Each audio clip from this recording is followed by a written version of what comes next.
Bismillahirrahmanirrahim. Assalamualaikum warahmatullahi wabarakatuh. Alhamdulillah wassalatu wassalamu ala Rasulillah wa ala alihi wa sahbihi wa man wala. Saudaraku, pernah terbayang di benak kita suatu saat kita didudukkan di sebuah bangku sebagai seorang terdakwa, dan yang mendakwa kita adalah orang yang mencintai kita dan kita pun mencintai dia. Tapi karena sebuah permasalahan kita dibawakan di bangku pengadilan, dan kita didakwa dengan sebuah dakwaan yang sangat berat, yaitu dakwaan yang sulit bagi kita untuk melepaskan diri dari dakwaan tersebut. Fenomena ini, ikhwati azakumullah, pernah dikatakan oleh Al-Quranul Karim di dalam surah Al-Furqan ayat ke-30. Allah Ta'ala berfirman, "Wa qala ar-rasulu ya Rabbi inna qaumi ittakhadhu hadzal qur'ana mahjura." Telah berkata Rasul, "Ya Rabbi, wahai penciptaku, wahai pengaturku, wahai pemilikku, sesungguhnya umatku telah menjadikan Al-Qur'an ini sebagai sesuatu yang dicuekin, ditinggalkan." Di ayat ini, ikhwati azakumullah, Rasul yang mencintai kita, yang menyayangi kita, dan kita pun mencintai beliau. Namun satu saat beliau harus datang kepada Allah Ta'ala, menjadikan kita sebagai terdakwa dengan sebuah tuduhan yang sangat berat, yaitu kaumku telah menjadikan Al-Quran ini ditinggalkan, dicuekin. Dan ikhwati azakumullah, sungguh tuduhan ini begitu berat, dan kita tidak akan mampu melepaskan tuduhan ini kalau kita tidak betul-betul memperhatikan Al-Quranul Karim, meninggalkan untuk mencuekin Al-Quran tersebut.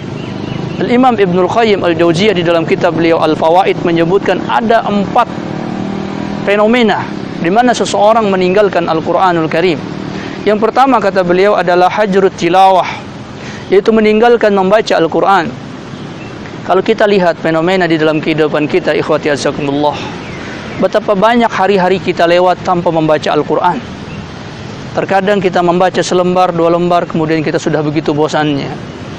Di sementara pihak kita lihat ada orang yang sama sekali tidak pernah membuka Al-Quran kecuali hanya di bulan-bulan suci.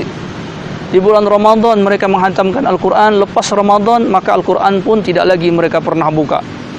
Bahkan lebih parah dari itu, ikhwati azakumullah, kita bisa sadari betapa banyak di antara umat Islam ini yang tidak pernah buka Al-Quran, bahkan mereka tidak bisa membaca Al-Quranul Karim. Bagaimana mereka bisa lepas dari tuduhan Al-Quran? Padahal ikhwati azakumullah, membaca Al-Quran ini merupakan satu pahala yang sangat besar di hadapan Allah, yang kita sangat butuh dengan pahala tersebut. Rasulullah sallallahu alaihi wasallam mengatakan, "La aqulu alif lam mim harfun, walakin al-alifu harfun wal lamu harfun wal mimu harfun wa likulli harfin asru hasanatin." Rasulullah mengatakan, aku tidak mengatakan alif lam mim itu satu huruf, tetapi alif itu satu huruf, lam itu satu huruf, mim itu satu huruf, dan di setiap huruf itu ada 10 kebajikan. Bayangkan ikhwati azakumullah, kalau kita membaca bismillah saja, bismillahirrahmanirrahim, berapa kebaikan yang kita dapatkan? Kita kalikan saja dengan setiap huruf-huruf yang kita baca di dalam Al-Quran.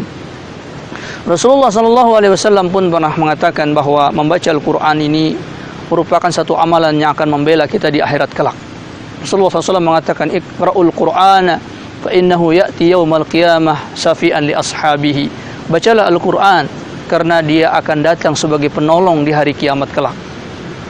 Yang kedua, ikhwati azakumullah, adalah hajrut tadabbur bil Quran, meninggalkan mentadaburi Al-Quranul Karim, merenungi maknanya, memahami setiap rangkaian ayat-ayat yang tersusun tersebut.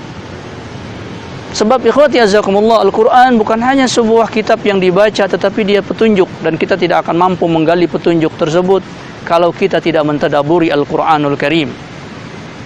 Bahkan ikhwati azakumullah, orang yang tidak bisa mentadaburi ayat Al-Quran, Allah mengatakan bahwa di dalam hati orang tersebut ada sekat, ada kunci yang menghalangi dia dari hidayah Allah Ta'ala.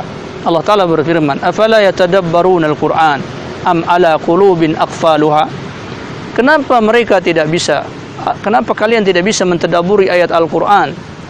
Apakah di dalam hati-hati kalian ada penghalangnya, ada penutupnya? Maka ikhwati azakumullah, haruslah kita membaca ayat itu satu persatu, kita baca terjemahnya sehingga kita mengerti makna yang dikandung oleh ayat Al-Quran tersebut. Kemudian yang ketiga, ikhwati azakumullah, ada mutadawi bil Quran, yaitu tidak mau berobat dengan Al-Quranul Karim. Obat yang dimaksud entah itu obat fisik atau obat rohani. Betapa banyak kita ini terkena penyakit fisik, penyakit jiwa, yang apabila kita sakit kita selalu datang ke dokter. Dan ini bukan masalah, tetapi kita meninggalkan berobat dengan Al-Quran. Kita ambil obatan-obatan, baik itu obat dari kedokteran atau obat dari herbal, tapi kita lupa bahwa Al-Quran itu obat. Allah Subhanahu wa taala berfirman, "Wa nunazzilu minal Qur'ani ma huwa syifaa'un wa rahmatul lil mu'minin." Dan kami turunkan Al-Quran itu sebagai obat dan rahmat bagi orang-orang yang beriman. Maka dengan membaca Al-Quran, insyaallah penyakit-penyakit jiwa kita akan hilang, penyakit-penyakit fisik kita akan hilang. Lihat generasi para sahabat, dengan Al-Quran mereka mampu membesarkan jiwa mereka, mampu berjihad di jalan Allah Ta'ala dengan fisik yang kuat. Kemudian yang keempat ikhwati azakumullah adalah hajrut tahkim bil Quran, meninggalkan berhukum dengan Al-Quranul Karim. Betapa Al-Quran adalah petunjuk hidup. Allah menjadikan Al-Quran sebagai petunjuk hidup bagi kita, mengatur kehidupan kita. Dan itu adalah aturan yang terbaik yang akan menenteramkan kehidupan manusia. Tapi kita meninggalkan berhukum dengan Al-Quran, maka berubahlah keadaan kita. Perhatikan ayat Al-Quran, Allah Ta'ala berfirman, "Innallaha la yughayyiru ma biqaumin hatta yughayyiru ma bi anfusihim." Sungguhnya Allah tidak merubah nasib satu kaum sampai kaum itu merubah nasib mereka sendiri. Apa maksud ayat ini, ikhwati azakumullah? Semua ulama tafsir bersepakat maknanya adalah bahwa sungguhnya Allah telah menetapkan kebaikan-kebaikan kepada kita, telah menetapkan kesejahteraan, kemakmuran kepada kita selagi kita berpegang kepada hukum-hukum Allah, hukum-hukum Al-Quran. Namun nyatanya, ikhwati azakumullah, kita merubah aturan-aturan Allah Ta'ala tersebut bi anfusihim, dengan nafsu-nafsu mereka, dengan nafsu-nafsu kita rubah ayat-ayat Al-Quran tersebut, kita ganti dengan hukum-hukum kita, maka berubahlah nasib kita menjadi menderita, menjadi terpuruk dan ketinggalan. Maka ikhwati azakumullah, tidak ada jalan bagi kita untuk lepas dari dakwaan Rasulullah sallallahu alaihi wasallam ini kecuali kita kembali mentelusuri Al-Quran, membacanya dengan penuh hikmat, mentadaburinya, dan selalu mengobati penyakit-penyakit jiwa kita dengan Al-Quran, penyakit fisik kita dengan Al-Quran, dan kita berusaha semaksimal mungkin untuk melaksanakan perintah-perintah yang ada di dalam Al-Quran tersebut. Semoga kiranya apa yang sedikit ini bisa memberikan manfaat bagi kita. Aqulu qauli hadza wa astaghfirullah. Assalamualaikum warahmatullahi wabarakatuh.